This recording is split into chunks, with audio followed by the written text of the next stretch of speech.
আমরা বড়ই ভাগ্যবান, কারণ আল্লাহ রাব্বুল আলামিন আমাদেরকে সর্বশ্রেষ্ঠ এবং সর্বশেষ নবীর উম্মত হিসাবে দুনিয়ার মধ্যে পাঠিয়েছেন। এমন এক নবীর উম্মত আমরা, যেই নবী সার্বজনীন রহমত, রাহমাতুল লিল আলামিন, যেই নবীর উসিলায় গোটা পৃথিবীকে আল্লাহ রাব্বুল আলামিন সেজদার জন্য পবিত্র করে দিয়েছেন। আগের যুগে নির্দিষ্ট উপাসনালয় যেখানে সেখানে ব্যতীত অন্য কোথাও বন্দিগি করা যেত না, কিন্তু আমার নবীর কদমের সদকায় আমরা মুসলমানরা যেখানেই থাকি, নামাজের ওয়াক্ত হলে সেটা মরুভূমি হোক, পাহাড়ের চূড়ায় হোক, কৃষকের ক্ষেতের আইল হোক, সেখানে আমরা আল্লাহকে সিজদা দিতে পারি। সবাই বলেন আলহামদুলিল্লাহ। আমরা ভাগ্যবান, কারণ আমরা সেই নবীর উম্মত, যেই নবীর উসিলায় আমরা সর্বশ্রেষ্ঠ উম্মত হিসেবে মর্যাদা লাভ করেছি। আমরা ভাগ্যবান, আমরা সেই মহানবীর সদকায় এক রাতে 1000 মাস থেকে উত্তম লাইলাতুল কদর পেয়েছি। যেই নবীকে আল্লাহ রাব্বুল আলামিন এমন এক মুজিজা দিয়েছেন, পবিত্র কালামুল্লাহ শরীফ, কিয়ামত পর্যন্ত যেই কিতাবের হেফাজতের দায়িত্ব স্বয়ং আল্লাহ তাআলা নিয়েছেন। নাহনু নাজ্জালনা যিকরা ওয়া ইন্না লাহু লাহাফিজুন। আল্লাহ তাআলা ইরশাদ করেন, আমি এই কোরআন নাজিল করেছি এবং আমি এটাকে হেফাজত করব। আমরা সেই নবীর উম্মত, যেই নবীর নবুয়ত কিয়ামত পর্যন্ত বাকি থাকবে, কারণ আমাদের নবীর পরে আর কোনো নবী নেই। তিনি হলেন খাতামুন নবিয়্যিন, সর্বশেষ নবী। আমরা সেই নবীর উম্মত, যেই নবীকে আল্লাহ রাব্বুল আলামিন সশরীরে মেরাজে নিয়ে গেছেন এবং আল্লাহর দিদার নিজের কপালের চক্ষে যিনি আল্লাহর দিদার করেছেন, যেই সৌভাগ্য শুধু আমাদের নবীকে আল্লাহ তাআলা দান করেছেন। সবাই বলেন সুবহানাল্লাহ। আমরা সৌভাগ্যবান এই জন্য যে আমরা সেই নবীর উম্মত, যেই নবী সমস্ত আম্বিয়া কিরামের ইমাম হয়েছেন। মেরাজের দিন সমস্ত নবীরা পিছনে মুক্তাদি হয়েছেন, আর আমাদের নবী ইমাম হয়েছেন। তিনি ইমামুল আম্বিয়া। সবাই বলেন আলহামদুলিল্লাহ। আমরা সেই নবীর উম্মত, যেই নবীকে কিয়ামতের দিন শাফাতে কুবরা দান করা হবে।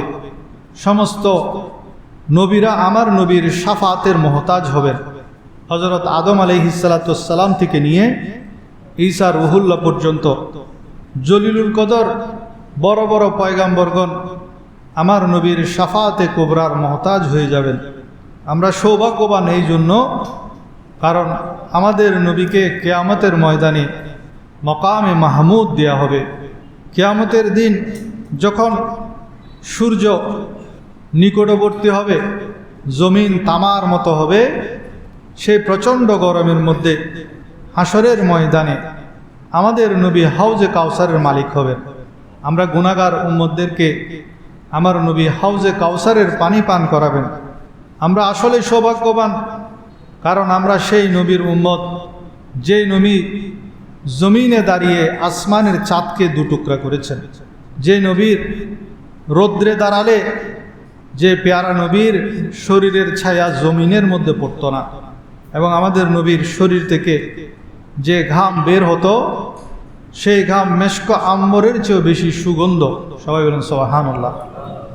আমরা সেই নবীর উম্মত, যে নবীর সামনে যেভাবে দেখতে পেতেন, পিছনেও তদ্রূপ দেখতে পেতেন।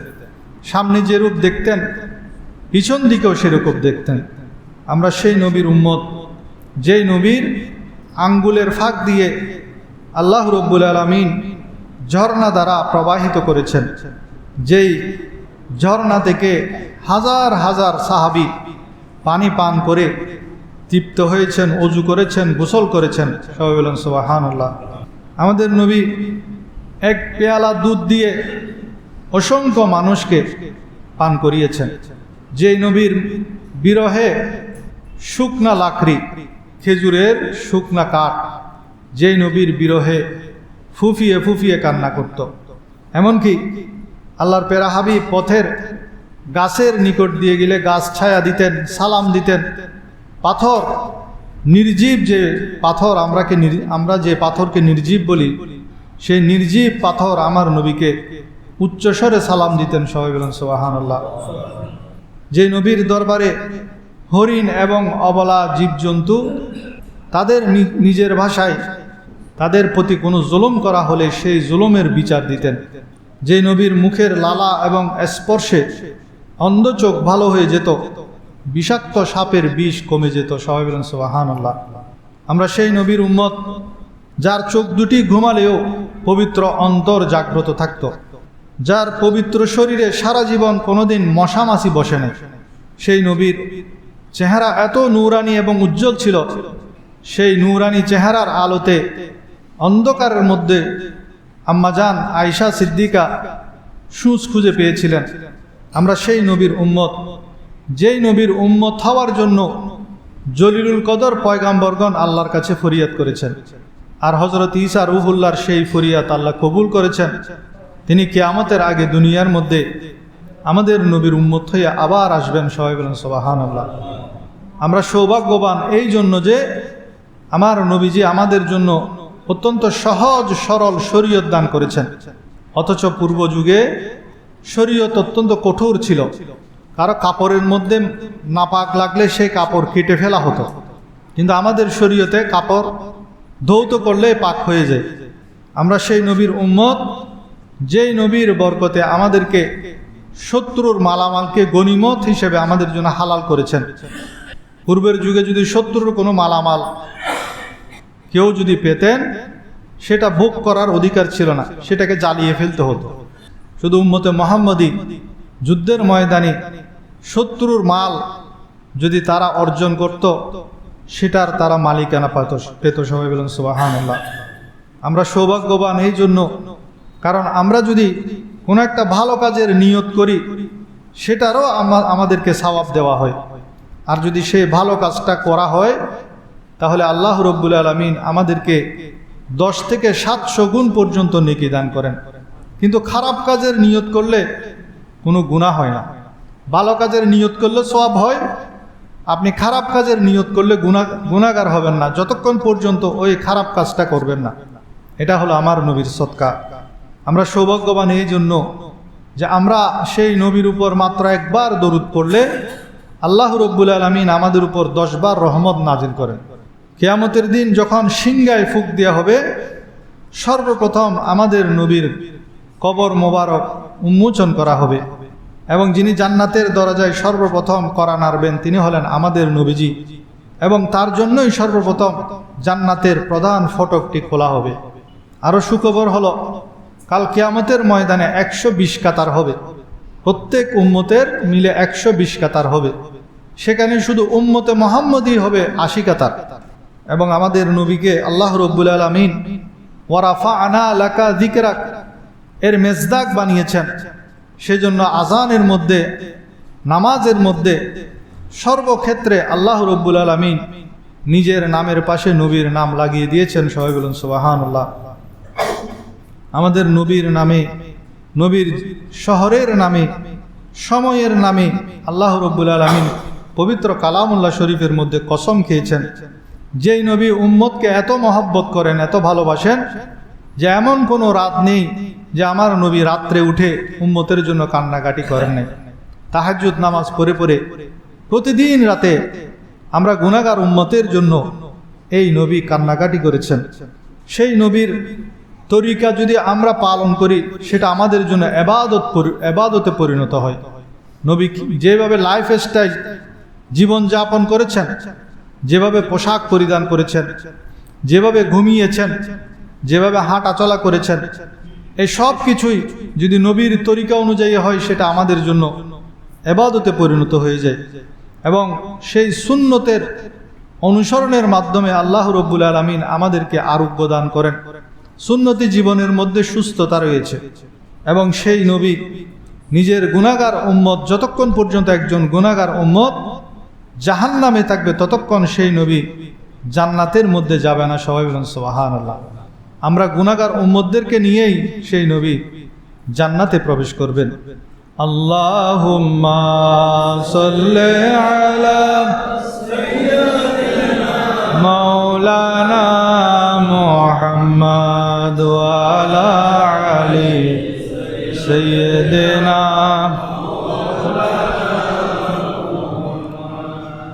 সেই নবীর শুভাগমনের মাস অতি নিকটে আমাদের দোরগোড়ায় এসে পৌঁছেছে। সারা বিশ্বের মধ্যে আমার নবীর আগমন উপলক্ষে বিভিন্ন প্রোগ্রাম, ঈদে মিলাদুন্নবীর জুলুস হবে, র্যালি হবে, জশ্নে জুলুসে ঈদে মিলাদুন্নবী হবে, মসজিদে মসজিদে মাহফিল হবে, কোরআন তেলাওয়াত হবে, নাতখানি হবে, আমার নবীর সিরাত নিয়ে আলোচনা হবে, নবীর জীবনী নিয়ে সবচেয়ে বেশি আলোচনা হয় এই মাসের মধ্যে।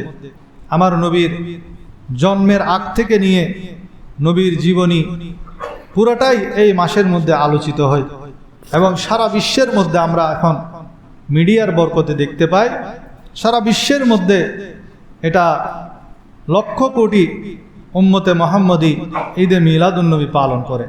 একসময় আমরা শুধু যখন মিডিয়া ছিল না তখন আমাদেরকে বোঝানো হতো এই সব শুধু চট্টগ্রামে হয়, কিন্তু এখন আমরা মিডিয়ার কল্যাণে দেখতে পাই শুধু চট্টগ্রামে না, এমন কোনো দেশ নাই যেখানে ঈদে মিলাদুন্নবী হয় না।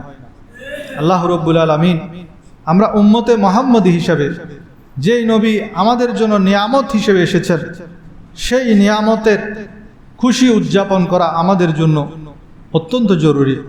আল্লাহ রাব্বুল আলামিন পবিত্র কালামুল্লাহ শরীফের সূরা ইউনূসের 58 নম্বর আয়াতের মধ্যে ইরশাদ করেন, আউযু বিল্লাহি মিনাশ শাইতানির রাজীম, কুল বিফাদলিল্লাহি ওয়া বিরাহমাতিহি ফাবিযালিকা ফালিয়াফরাহু ওয়া খায়রুম মিম্মা ইয়াজমাউন। বলুন আল্লাহর অনুগ্রহে এবং তার রহমত প্রাপ্ত হয়ে সুতরাং এতে তারা যেন আনন্দ প্রকাশ করে। আল্লাহর রহমত লাভ যখন করবে তারা যেন আনন্দ প্রকাশ করে, এটা তাদের অর্জিত সমস্ত ধন সম্পদ অপেক্ষা শ্রেয়। দুনিয়ার মধ্যে আল্লাহ রাব্বুল আলামিন আমাদেরকে যত নিয়ামত দিয়েছেন, সেই নিয়ামত যখন আমরা প্রাপ্ত হই আমাদের উচিত সেই নিয়ামতের শুকর আদায় করা। আর নিঃসন্দেহে দুনিয়ার জমিনের মধ্যে আমার নবী হলেন সর্বশ্রেষ্ঠ নিয়ামত। সেটা আল্লাহ তাআলা কোরআনের মধ্যেই বলছেন, সূরা আম্বিয়ার 107 নম্বর আয়াত। তিনি কুল কায়নাতের জন্য নিয়ামত। আল্লাহ তাআলা বলছেন, ওয়ামা আরসালনাকা ইল্লা রাহমাতাল লিল আলামিন। আমি আপনাকে সমগ্র বিশ্ব জগতের জন্য কেবল রহমত করে প্রেরণ করেছি। আমার নবী আমাদের জন্য, শুধু উম্মতে মুহাম্মদীর জন্য না, যারা অমুসলিম তাদের জন্য, দরিন্দা পরিন্দা, বন জঙ্গল বলুন, সমুদ্রের প্রাণী বলুন, কুল কায়নাতের জন্য। আল আমিন বলেছেন, যত জগৎ আছে জগৎ সমূহের জন্য আমার নবীকে আল্লাহ তাআলা রহমত হিসেবে পাঠিয়েছেন। তাহলে সেই রহমত আমাদের কাছে যখন এসেছে, সে আগমনী দিনটাকে আমাদের কি করতে হবে? উদযাপন করতে হবে। সূরা দোহার মধ্যে আল্লাহ তাআলা সেজন্য বলছেন, ওয়া আম্মা বিনি'মাতি রাব্বিকা ফাহাদ্দিস। আর আপনার রবের নিয়ামতকে আপনি প্রকাশ করুন, বর্ণনা করুন। আল্লাহর নিয়ামত যখন প্রাপ্ত হবেন তখন সেটাকে কি করতে হবে? প্রচার করতে হবে, প্রকাশ করতে হবে। তা আমাদের জন্য পৃথিবীর সকল নিয়ামতের সর্বশ্রেষ্ঠ নিয়ামত হলেন আমাদের নবী। আমি কিছু নমুনা সেজন্য খুতবার শুরুতে আপনাদেরকে উপস্থাপন করেছি আমাদের নবী কি কারণে আমাদের জন্য নিয়ামত। নবীর বরকতে আমরা তায়াম্মুম পেয়েছি। পূর্ববর্তী যুগের উম্মতরা তায়াম্মুম করতে পারতো না, পবিত্রতা অর্জনের জন্য পানির দরকার হতো। এখন আপনি যদি নাপাকও হন, আপনাকে মাটি দিয়ে পবিত্রতা অর্জন করার সুযোগ একমাত্র আমার নবীর সদকায়। গনিমতের মালের কথা বলেছি, পূর্ববর্তী উম্মতরা গনিমতের মালের হকদার হতে পারতেন না। পূর্ববর্তী জামানায় কেউ যদি বনি ইসরায়েল কেউ যদি গুনাহ করতেন, সকাল হওয়ার আগেই তার দরজার মধ্যে ফেরেশতারা সে কি গুনাহ করেছে সেটা তার দরজার মধ্যে লিখে দিয়ে যেত। গুনাহ থেকে কেউ বাঁচতে পারত না। কিন্তু আমার নবীর সদকায় আমরা গুনাহ করলেও, ভুলের মধ্যে শয়তানের ধোঁকায় পড়ে আমরা যদি কোনো অপরাধ করেও ফেলি, আল্লাহ আমাদের জন্য সেই গুনাহকে গোপন রাখার ব্যবস্থা করেছেন। সত্তারুল অয়ুব যিনি, সেই আল্লাহ নবীর সদকায় উম্মতে মুহাম্মদীকে অনেক বড় উপকার করেছেন, যে আমরা গুনাহ করে ফেললেও সেটা আমাদের দরজার মধ্যে লিখে ওঠে না। আমাদের জন্য সুযোগ রেখেছেন যাতে আমরা তওবা করতে পারি। সেজন্য আমাদের গুনাহ হয়ে গেলে আমাদের উচিত সেই গুনাহ থেকে তাড়াতাড়ি তওবা করে ফেলা। এবং সবচেয়ে বড় কথা হলো, আমাদের জন্য পৃথিবীর পুরো জমিনটাকে সেজদার জায়গা বানিয়েছেন। অনেক ইউরোপ কান্ট্রির মধ্যে অনেক দেশ আছে যেখানে আশেপাশে মসজিদ নেই, অনেক দূরে দূরে মসজিদ। তো তারা কি করে, ঘরের মধ্যে পড়বে, যেখানে ওয়াক্ত হবে সেখানেই তারা নামাজ পড়ে ফেলবে। এবং আমার নবীজি, উনাকে দেয়া যে স্পেশাল দোয়া, প্রত্যেক নবীকে একটা স্পেশাল দোয়া দেয়া হয়েছে। প্রত্যেক নবী তাদের নিজস্ব জীবনে সে স্পেশাল দোয়াটি করে ফেলেছেন। কিন্তু আমার নবী উম্মতের জন্য এত বেশি ফিকির করতেন যে আমার নবীকে যে স্পেশাল দোয়াটি করার জন্য বলা হয়েছে, আমার নবী সেটা করেন নাই, সেটা রেখে দিয়েছেন। কাল কিয়ামতের ময়দানে গুনাহগার উম্মত যখন আটকে যাবে, সেই মুসিবত থেকে উদ্ধার করার জন্য আমার নবীর যে সেই স্পেশাল দোয়াটি করবেন, সবাই বলে সুবহানাল্লাহ। তো সেই নবী আমাদের জন্য নিয়ামত নয় তো কে নিয়ামত হবে? এর চেয়ে বড় নিয়ামত আর কি হতে পারে? তা আল্লাহ বলছেন, ওয়া আম্মা বিনিআমাতি রাব্বিকা ফাহাদ্দিস। যখন নিয়ামত দেয়া হবে তখন সেটাকে তোমরা কি করো? প্রকাশ করো। সেটা গোপনের বিষয় না, সেটা প্রকাশ করতে হবে। তো রবিউল আউয়াল মাস আসছে, এই সমস্ত মাহফিলের মধ্যে শরীয়ত সম্মতভাবে কোরআন তেলাওয়াত হবে, প্রিয় নবীজির নাতে রসুলের জিকির হবে, দরুদ শরীফ হবে, দরুদ সালাম হবে, বেশি বেশি জিকির আজকার হবে, এবং মানুষকে খাবার খাওয়ানো হবে, খাবার বিলি করা হবে। সব কিছু শরীয়ত সম্মত। এখানে শরীয়ত বিরোধী কোনো কাজ যদি হয় সেটা আমরা বাধা দেব, ঠিক কিনা? শরীয়ত বিরোধী কোনো কাজ যদি কেউ করে মিলাদ মাহফিলের মধ্যে, সেটা আর কেউ বাধা দিতে হবে না, আমরাই বাধা দিব। কারণ আমার নবীজি হলেন শরীয়ত প্রণেতা, যিনি শরীয়ত নিয়ে এসেছেন, শরীয়তকে প্রতিষ্ঠা করার জন্য যিনি জিহাদ করেছেন। আমাদেরকে সেই শরীয়তের পাহারাদার হতে হবে।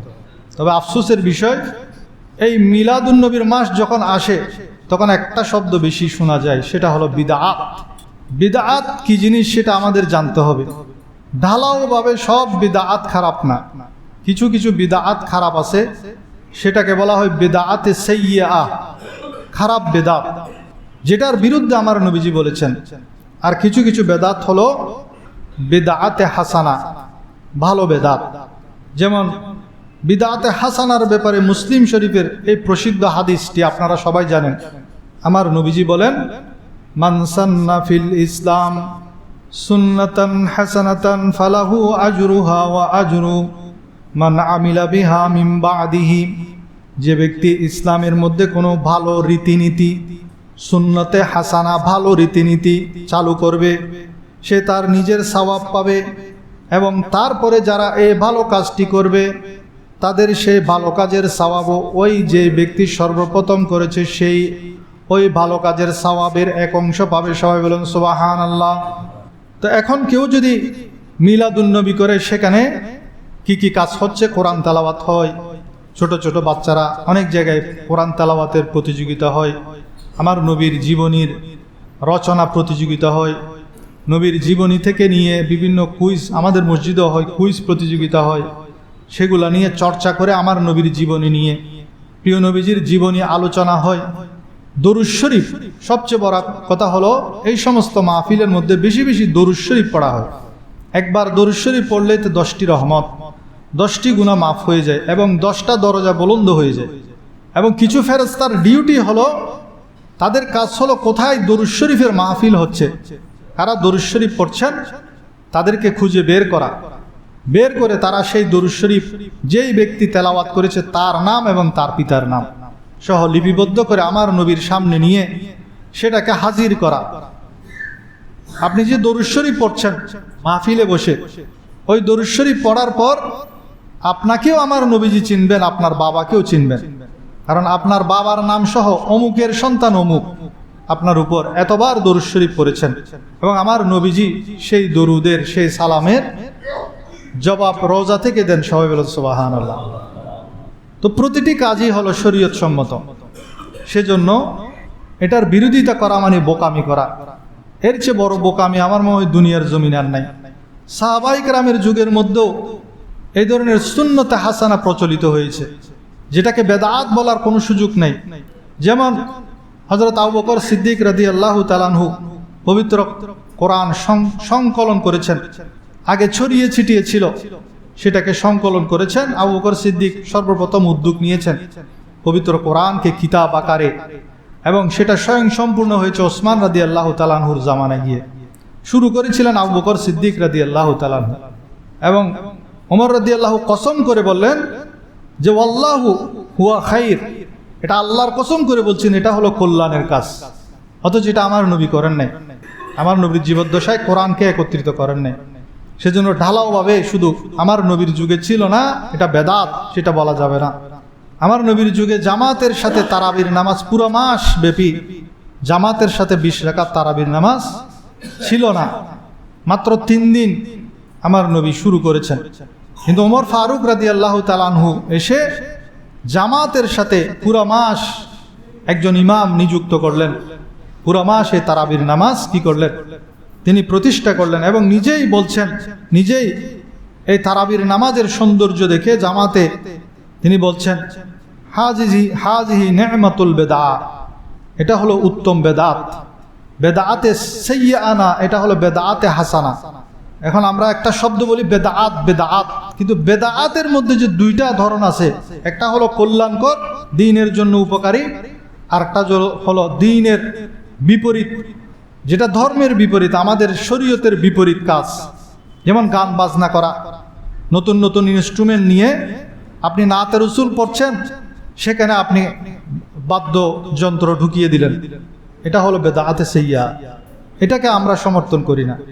কিন্তু আপনি যদি খালি গলায় নাতে রসুল পড়েন, সেটা অবশ্যই সবাই এটাকে সমর্থন করবে। আপনি সেখানে ডোল তবলা হারমোনিয়াম যদি ঢুকিয়ে দেন, সেটা হয়ে যাবে তখন বেদাতে সাইয়্যা। তেমনিভাবে এই জুমার মধ্যে যে আজান 2টা হয়, এই 2টা আজান, তখন ছিল শুধু একটা আজান, কিন্তু এই যে 2টা আজান, দ্বিতীয় আজান যেটা, সেটা চালু করেছেন হযরত ওসমান রাদিয়াল্লাহু তাআলা। আমার নবীর যুগেও ছিল না, আবু বকর সিদ্দিকের যুগেও ছিল না, ওমর ফারুকের যুগেও ছিল না। হযরত ওসমান জি নূরাইন রাদিয়াল্লাহু তাআলা আনহু এসে এই দ্বিতীয় আজান চালু করেছেন। সবাই বলেন সুবহানাল্লাহ। তো যদি নবীজির জামানায় হুবহু কোনো কাজ সেই রূপ না থাকলেই এটা যদি গোমরাহি হতো, তাহলে সাহাবায়ে কেরাম কি করতেন না। আমার নবী একদিন নামাজ পড়াচ্ছেন, সামিআল্লাহু লিমান হামিদা রব্বানা লাকাল হামদ, মুক্তাদিরা বলে রব্বানা লাকাল হামদ। একজন বলে উঠলেন রব্বানা লাকাল হামদ হামদান কাসীরান তাইয়্যিবান মুবারাকান ফি। উনি অতিরিক্ত জোশে এসে আল্লাহর প্রশংসা বেশি করে ফেললেন। তখন আমার নবীজি সালাম ফিরিয়ে জিজ্ঞেস করলেন, এই কথাটি কে বলেছে যে সামিআল্লাহু লিমান হামিদা তোমরা বলবে রব্বানা লাকাল হামদ, কিন্তু হামদান কাসীরান তাইয়্যিবান মুবারাকান ফিহি, এই অতিরিক্ত কথাটি কে বলেছ? সবাই চুপ হয়ে আছে, ভয় পেয়ে গেছে। আমার নবী বলেন, ভয়ের কোনো কারণ নেই, নির্দ্বিধায় বলো। তখন এক সাহাবী দাঁড়িয়ে বলেন যে ইয়া রাসূলুল্লাহ, আমি বলেছি। তখন আল্লাহর রসুল সাল্লাল্লাহু আলাইহি ওয়াসাল্লাম বলেন, তোমার এই বাক্য যেটা তুমি বলেছ, সেটার নেকি লেখার জন্য, এটার নেকি যে এত বেশি সেটা লেখার জন্য যে ফেরেশতারা পিরাপিরি শুরু করে দিয়ে প্রতিযোগিতা শুরু করে দিয়েছে। সবাই বলেন সুবহানাল্লাহ। অথচ আমার নবী সেটা শিক্ষা দেন নাই। তো উনি যে কথাটা বলেছেন, আল্লাহর প্রশংসা অতিরিক্ত করেছেন, রব্বানা লাকাল হামদের পরে তাইয়্যিবান মুবারাকান ফি, এই যে অতিরিক্ত কথাটা বলেছেন, আমার নবী তো বললেন তুমি এটা বেদাত করেছো। আমি বলি না সেটা কেন বলেছো? তো এটা তো দ্বীনের সাথে সাংঘর্ষিক হয় নাই, এটা ইসলামের শরীয়তের সাথে কোনো সাংঘর্ষিক বিষয় না যে আমার নবী সেটাকে বেদাত বলতো, বরং আমার নবী সেটাকে সমর্থন করেছেন। তা আমরা যে ঈদে মিলাদুন নবী করছি, যে আমার নবীর মহব্বতে পড়ে আমরা সবাই মিলে সেখানে কোরআন তেলাওয়াত হবে, জিকির আজকার হবে, দরুদ সালাম হবে, এই যে আমার নবীর জীবনী আলোচনা হবে, মানুষের মধ্যে খাবার বিতরণ হবে, সবই তো কল্যাণকর কাজ। সেজন্য এটাকে অস্বীকার করা বা বিরোধিতা করা মানে বোকামি করা। এখন সারা বিশ্বের মধ্যে এই মিলাদুন নবী উপলক্ষে কোনো জায়গায় 2 দিন, কোনো জায়গায় 3 দিন সরকারিভাবে বন্ধ দেওয়া হয়, ছুটি দেওয়া হয়। আমাদের দেশের মধ্যেও সরকারিভাবে ঈদে মিলাদুন্নবী পালন করার জন্য ছুটি দেওয়া হয়।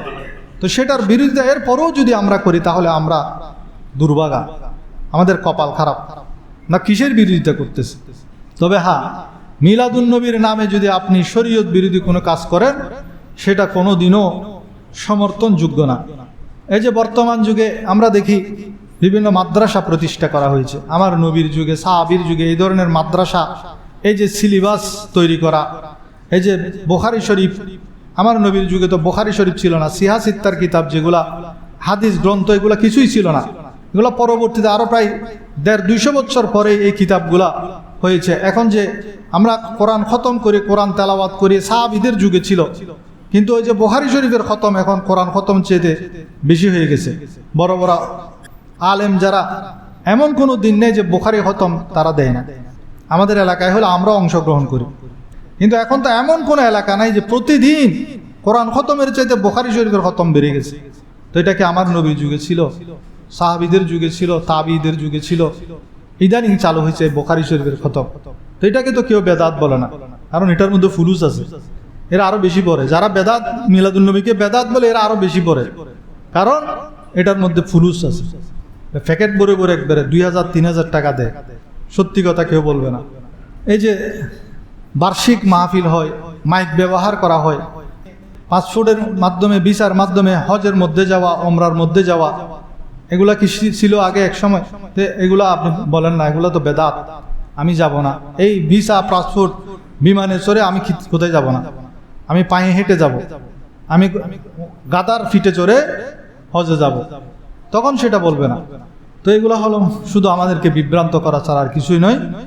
তো আমাদের উচিত আল্লাহর প্যারা হাবিব সাল্লাল্লাহু আলাইহি ওয়াসাল্লামের প্রতি অকৃত্রিম ভালোবাসা প্রচার করা। নবী যে আমাদের প্রতি অনেক বড় নিয়ামত, সেই নিয়ামতের শুকরিয়া আদায় করার জন্য হলো বছরে জাঁকজমকপূর্ণভাবে সবাই মিলে ঈদে মিলাদুন্নবী সাল্লাল্লাহু আলাইহি ওয়াসাল্লাম উদযাপন করা। আল্লাহ রাব্বুল আলামিন আমাদেরকে তৌফিক দান করুন। হাদিস শরীফের মধ্যে আছে, আমার নবী নিজেই ওনার জন্মদিনের দিনটাকে পালন করতেন। আমরা তো এই বছরে একবার পালন করছি, আমার নবী প্রতি সপ্তাহে সোমবার দিন এসলে রোজা রাখতেন।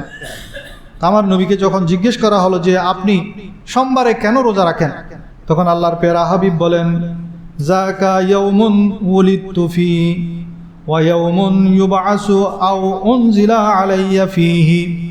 এই দিনে আমি জন্মগ্রহণ করেছি এবং এই দিনেই আমি প্রেরিত হয়েছি এবং এই দিনেই আমার উপর ওহী নাজিল হয়েছে। সবাই বলেন সুবহানাল্লাহ। আবুল আহাব আমার নবীর জন্মের সুখবর পেয়ে, তিনি ছিলেন এতিম, আগেই পিতা মারা গিয়েছেন। তো আবুল আহাব চাচা ছিল, চাচা হিসেবে উনি যখন উনার বাঁধি সুয়াইবা এসে বলল যে আপনার একজন ফুটফুটে সুন্দর নূরানি একজন ভাতিজা হয়েছে আমেনার ঘরে, তখন আবুল আহাব খুশিতে সুয়াইবা বাদীকে আজাদ করে দিলেন। এই সুসংবাদ দেওয়ার পর সে যখন মারা গেল, তাকে একজন স্বপ্নে দেখছেন, জিজ্ঞেস করছেন, হযরত আব্বাস রাদিয়াল্লাহু তাআলা আনহু, উনি স্বপ্নে দেখে তাকে জিজ্ঞেস করছেন তোমার অবস্থা কি, মৃত্যুর পর তোমার কি অবস্থা? তখন তিনি বলছেন, লাম আলকা বা'দাকুম খাইরান গায়রা আন্নী সুকিতু ফি হাযিহি বিআতাকাতি সুয়াইবা। তোমাদের কাছ থেকে বিদায় নেওয়ার পর, আমার মৃত্যুবরণের পর আমার কোনো কল্যাণ হয় নাই, আমি অনেক কষ্টের মধ্যে আছি। তবে সুয়াইবাকে, আমার ভাতিজার জন্মের সুসংবাদ দেওয়ার কারণে, আমার বাঁধি সুয়াইবাকে যে আমি আজাদ করেছি, আমার ভাতিজার জন্মের সুসংবাদ যেটা শুনে সেটা খুশি হয়ে আমার বাঁধিকে যখন আমি আজাদ করেছি, সেদিন ছিল সোমবার দিন। সেই সোমবার দিন যে আঙ্গুল দিয়ে আমি আমার সুয়াইবা বাঁধিকে আজাদ করেছি, সে আঙ্গুল থেকে আমি পানি পান করি। সবাই বলেন সুবহানাল্লাহ। একজন কাফের হয়ে যদি আমার নবীর আগমনের দিনের খুশি উদযাপন করে বাঁধিকে আজাদ করার কারণে সোমবার দিন আযাব মাফ হয়ে যায়, তাহলে আমরা উম্মতে মুহাম্মদী হয়ে যদি আমরা আমার নবীর এত বড় একজন নিয়ামত রহমতুল লিল আলামিন নবীকে পেয়ে সেই মাসটাকে যদি আমরা আনন্দ করি, উদযাপন করি, শরীয়ত সম্মতভাবে মিলাদ মাহফিল করি, আমার নবীর জীবনী আলোচনা করি, দরুদ সালাম প্রেরণ করি, নবীর সাথে মানুষের কাছে খাদ্য বিতরণ করি, ভালো ভালো কাজ করি, তাহলে সেটার বরকত অবশ্যই আমরা পাব। বিভিন্নভাবে আমরা আমার নবীর মিলাদ উদযাপন করতে পারি। এক লোক সে এক হুজুরের কাছে জিজ্ঞেস করে যে আমার নবীর একটা সুন্নত বলেন, আজকে আমি আমার নবীর সুন্নত পালন করব। ইউরোপের মধ্যে সেই ইমামের কাছে গিয়ে বলেন যে আপনি আমাকে একটা সুন্নত বলেন, আমি আমার নবীর আজকে যে আগমনের দিন, এই দিনে আমি আমার নবীর একটা জীবনের সুন্নত পালন করব। তো হুজুর বলে, আমার নবী যে বৃদ্ধ মানুষের বোঝা বহন করে নিয়ে যেতেন, তো সেই যুবকটি রেল স্টেশনে চলে গেল। রেল থেকে যে একজন বৃদ্ধ মহিলা তার গাড়িটি নিয়ে যখন নামছে, তখন ওই যুবকটি বৃদ্ধ মহিলাকে বলেন যে মা, আপনার এই ব্যাগেজগুলো আমাকে দেন, আমি এটা বহন করে আপনার গাড়িতে তুলে দিব। তো বৃদ্ধ মহিলা বলে, বাবা তুমি কেন দিবে?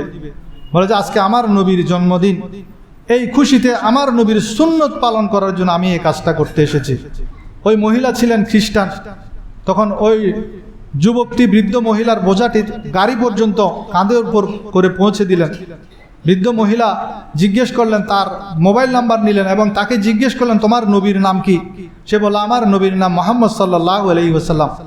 ওই বৃদ্ধা মহিলা সেদিন থেকে গিয়ে এই মুহাম্মদের জীবনী পড়া আরম্ভ করলেন। আমার নবীর জীবনী পড়তে পড়তে বৃদ্ধা মহিলা আমার নবীর ভক্ত হয়ে গেলেন এবং ওই যুবককে বলে যে, এই যুবক, তুমি যে এই নবীর সুন্নত পালনার্থে আমার বোঝা বহন করেছিল, আমি তো সেই নবীর ভক্ত হয়ে গেছি। তুমি আমাকে কি তোমার এমন কোন স্কলার আছে এখানে যার কাছে নিয়ে যাবে, আমি ইসলাম কবুল করব? সবাই বলেন সুবহানাল্লাহ। তা আমার নবীর আখলাক, আদব, আখলাক এগুলো যদি আমাদের মধ্যে চলে আসে, আমরা সেগুলো দিয়ে যদি আমার নবীর মিলাদ উদযাপন করি, সেটা আরো সুন্দর হবে। আমরা আমাদের পরিবারে, আমাদের সমাজে আমার নবীর যে চরিত্র, যে আখলাক, সেটাকে ফুটিয়ে তুলতে হবে আমাদের চরিত্রের মাধ্যমে।